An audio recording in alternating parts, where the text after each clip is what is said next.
Assalamualaikum warahmatullahi wabarakatuh. Perkenalkan, nama saya Al-Hafidz Ibnu Hajar. Nomor induk mahasiswa 4312001080. Jurusan Ekonomi, Manajemen, dan Bisnis. Di sini saya akan mempresentasikan hasil PPT yang berjudul Inflasi, Pengangguran, dan Pemerintah untuk Mencegahnya. Masalah pengangguran adalah keadaan di mana seseorang yang tergolong dalam angkatan kerja, namun ingin mendapatkan pekerjaan, tetapi belum dapat memperolehnya.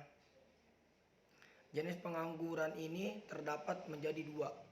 Pengangguran normal atau friksional adalah seseorang yang berhenti bekerja karena kurang menyukai pekerjaannya atau tidak sepaham dengan atasan, contohnya.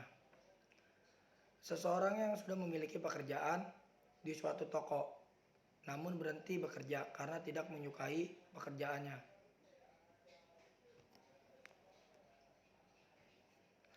Tujuan kebijakan pemerintah, pengangguran dan inflasi merupakan dua masalah ekonomi utama.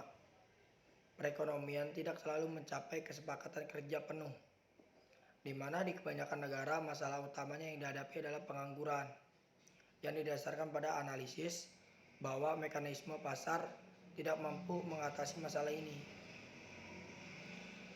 Kebijakan pemerintah dalam mengatasi pengangguran bertujuan agar sistem ekonomi menyediakan lowongan pekerjaan, meningkatkan taraf kemakmuran masyarakat, memperbaiki pembagian pendapatan, serta bertujuan sosial dan politik meningkatkan kemakmuran keluarga dan kestabilan keluarga. Menghindari masalah kejahatan mewujudkan kestabilan politik untuk mewujudkan inflasi 0% atau yang sering disebut dengan zero inflation.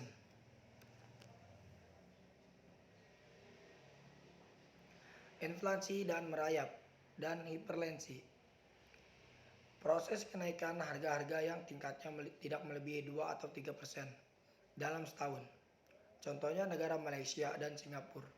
Negara tersebut adalah dua dari negara yang tingkat inflasi dapat digolongkan sebagai merayap atau hiperlensi. Adalah proses kenaikan harga yang sangat cepat yang menyebabkan tinggi harga menjadi 2 atau beberapa kali lipat dalam masa yang singkat. Contohnya negara Indonesia tahun tingkat inflasi 1965 500% dan naik menjadi 650% di tahun 1966. Hiperlensi atau sering disebut dalam perekonomian yang disebut kekacauan politik di dalam negeri. Dalam masa-masa seperti ini, pemerintah terpaksa menambah pengeluaran yang jauh melebihi dari pajak yang dipungutnya. Contohnya, meminjam dari bank sentral atau mewajibkan bank sentral mencetak lebih banyak uang. Pendapatan nominal bertambah, tetapi real berkurang karena kenaikan pendapatan kecil. Masalah inflasi atau kenaikan harga adalah kenaikan harga-harga umum yang berlaku dalam suatu perekonomian dalam satu periode ke periode lainnya. Jenis-jenis inflasi dibagi menjadi 3. Inflasi tarikan permintaan adalah kesempatan kerja yang tinggi, menciptakan tingkat pendapatan yang tinggi dan menimbulkan pengeluaran yang melebihi kemampuan ekonomi. 2. Jenis inflasi desakan biaya inflasi. Kenaikan harga barang produksi dari suatu perusahaan dengan cara memberikan gaji dan upah yang tinggi kepada karyawan. 3. Inflasi diimporflasi adalah inflasi yang akan wujudnya apabila barang-barang impor mengalami kenaikan harga, mempunyai peranan yang penting dalam kegiatan pengeluaran perusahaan minyak. Contohnya yaitu di negara Arab Saudi. Cara menghadapi inflasi. Seperti yang sudah disinggung di atas, besarnya dampak inflasi perlu membuat kita untuk berencana agar menghadapi inflasi, terlebih untuk sebuah perusahaan, di mana struktur dan kegiatan kompleks berkaitan dengan banyak pihak, mulai dari pemasok, konsumen, masyarakat, karyawan atau buruh, dan masih banyak lagi pihak-pihak lainnya.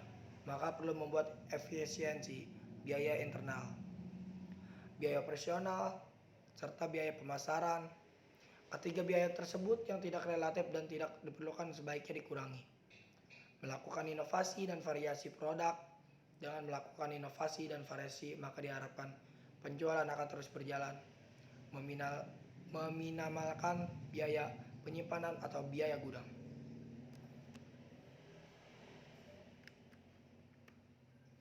Efek buruk inflasi. Dampak inflasi sebelumnya telah diulas bahwa inflasi memang tidak selalu negatif selama dapat terkendali dalam kisaran angka yang sesuai dengan kemampuan negara. Nilai uang turun, menurunnya minat menabung, serta kekacauan ekonomi yang membuat buruknya inflasi. Kebijakan segi penawaran. Kebijakan segi penawaran adalah langkah pemerintah yang berusaha meningkatkan efisiensi kegiatan perusahaan dan tenaga kerja sehingga produksi nasional dapat ditingkatkan, biaya produksi dikurangkan, dan teknologi semakin berkembang. Stagflasi adalah keadaan di mana yang sangat tinggi dan berkepanjangan, ditandai dengan macetnya kegiatan perekonomian yang menyebabkan pengangguran. Kebijakan pemerintah dalam mengatasi fiskal, moneter, dan segi penawaran. Pemerintah dalam kebijakan mempengaruhi tingkat pengeluaran agregat. Dalam kebijakan moneter yang dilakukan adalah membuat perubahan dalam penawaran uang atau suku bunga untuk mempengaruhi pengeluaran agregat. Dalam kebijakan segi penawaran yang akan kita bahas selanjutnya adalah kebijakan pemerintah dalam hal tersebut adalah melakukan pengurangan pajak, memberikan intensif fiskal, memberikan subsidi, dan menyediakan infrastruktur yang baik untuk meningkatkan efisiensi kegiatan perusahaan-perusahaan.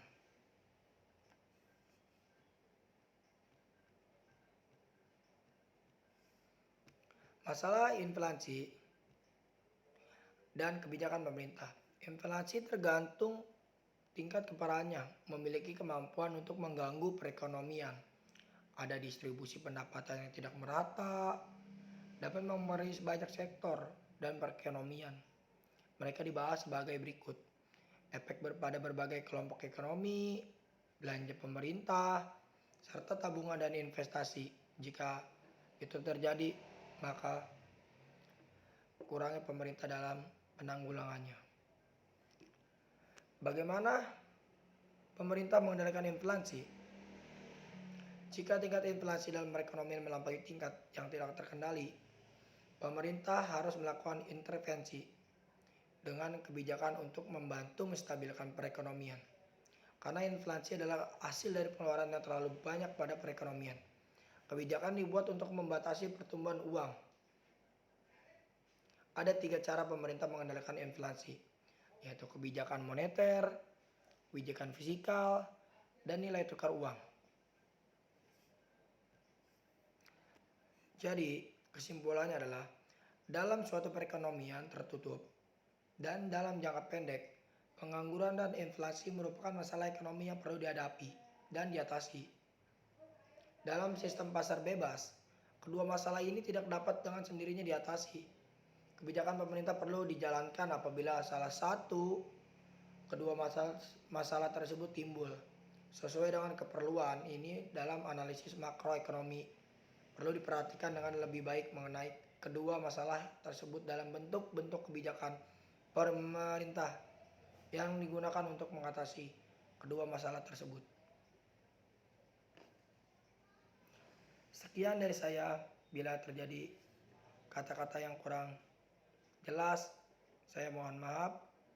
Billahi taufiq wal hidayah. Assalamualaikum warahmatullahi wabarakatuh.